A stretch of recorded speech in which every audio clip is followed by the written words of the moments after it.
اور اس 3 رکنی بینچ ہونا چاہیے، اور پھر ہم جو اسٹے آرڈر کی اپلیکیشن ہے اس کو دیکھیں گے۔ عدالت نے 7 پروسیکیوٹر جنرل بلوچستان کو جو رپورٹ میں طلب کر لیا، اور ان سے پورے کیس کی جو تفصیلات ہیں وہ طلب کر لیں، اور اس کے علاوہ جو ایڈوکیٹ جنرل بلوچستان ہے، اٹارنی جنرل آف پاکستان کا آفس ہے، ان کو بھی نوٹس جاری کرتے ہوئے رپورٹ طلب کر لی، اور عدالت نے کہا کہ اب نیا بینچ بنے گا تو نیا بینچ ہی جو انٹرم اسٹے کی اپلیکیشن ہے وہ سنے گا۔ تو چونکہ پاکستان تحریک انصاف کے چیئرمین عمران خان کو 14 روزہ حفاظتی ضمانت مل چکی ہے، اس وجہ سے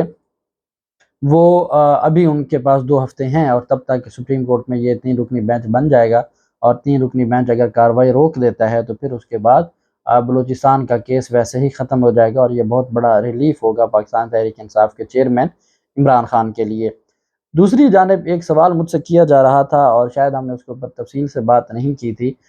وہ سوال یہ تھا کہ جو چیف منسٹر تھے گلگت بلتستان کے خالد خورشید،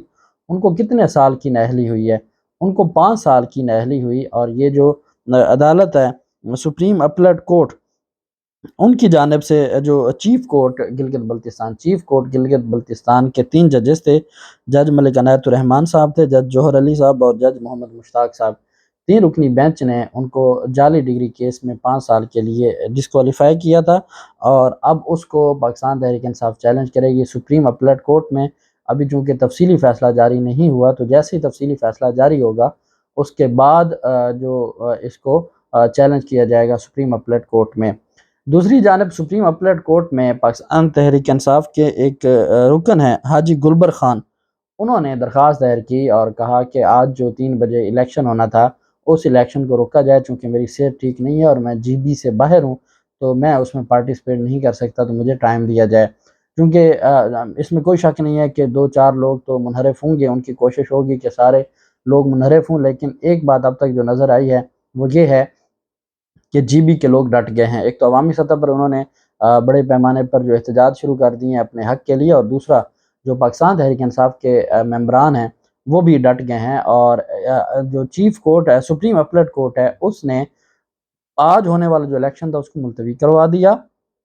اور آگے 72 گھنٹوں میں نیا شیڈول جاری کرنے کا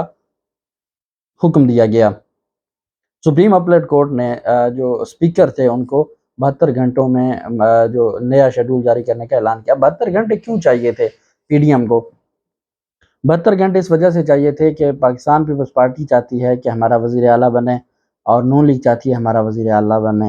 پاکستان پیپلز پارٹی کہتی ہے کہ اگر وزیر اعلیٰ آپ کا بنے گا تو پھر گورنرشپ آپ ہمیں دیں گے، اور جو کہ پاکستان مسلم لیگ نون دونوں عہدے اپنے پاس رکھنا چاہتی ہے۔ اور یہ خبریں بھی گردش کروائی جا رہی ہیں کہ پاکستان تحریک انصاف کا ایک جو بڑا طبقہ ہے یا ایک بڑا گروہ ہے وہ منحرف ہو چکا ہے، اور الٹیمیٹ 2-4 لوگ ہوں گے، لیکن اب تک کی جو رپورٹس ہیں اس کے مطابق پاکستان تحریک انصاف کے ممبران ڈٹ چکے ہیں۔ پاکستان تحریک انصاف کے ممبران کو اسمبلی میں داخل نہیں ہونے دیا گیا۔ پاکستان تحریک انصاف نے اعلان کیا کہ اپنے تمام ممبران کو ایک جگہ پہ رکھنا ہے تاکہ ان کو کوئی جو اغوا کا معاملہ یا کوئی اس طرح کا ان پر دباؤ نہ ہو۔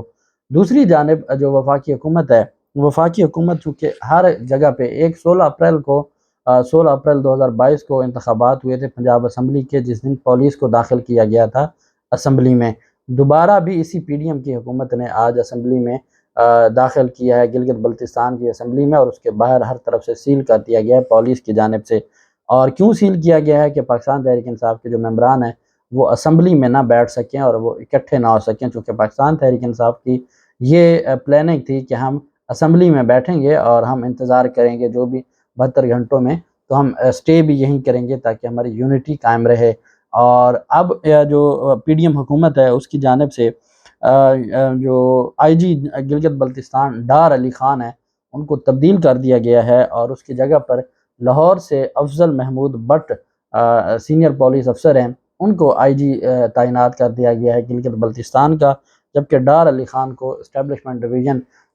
میں جو بلا لیا گیا ہے اور ان کو کہا ہے کہ وہ رپورٹ کریں۔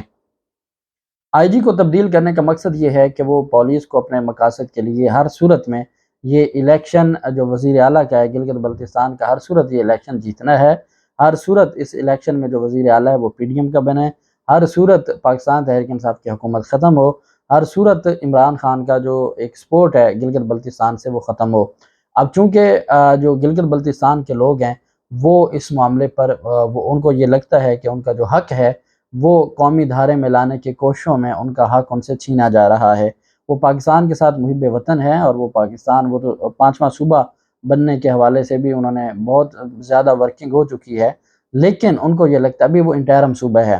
تو ان کو یہ لگتا ہے کہ اگر ان سے ان کا حق چھینا جائے گا یا ان کے منتخب جو لوگ ہیں ان کو چھینا جائے گا، اپنی مرضی کے لوگوں کو بٹھایا جائے گا، تو پھر اس طرح چیزیں آگے نہیں چل سکتی، پھر معاملات آگے نہیں چل سکتے، اور یہ کسی بھی صورت میں کسی کے فائدے میں نہیں ہوگا۔ اور ان کی جانب سے احتجاج شروع کر دیا گیا ہے۔ پاکستان تحریک انصاف کے کارکن جو ممبران ہیں وہ ابھی تک ڈٹے ہوئے ہیں، اب دیکھتے ہیں 72 گھنٹوں میں کیا ہوتا ہے اور کیا ڈیولپمنٹ ہوتی ہے۔ جو بھی تفصیلات ہوں گی آپ کے ساتھ شیئر کرتے رہیں گے۔ اللہ پاک پاکستان کا حامی و ناصر ہو۔ بہت شکریہ۔ اللہ حافظ۔ پاکستان زندہ باد۔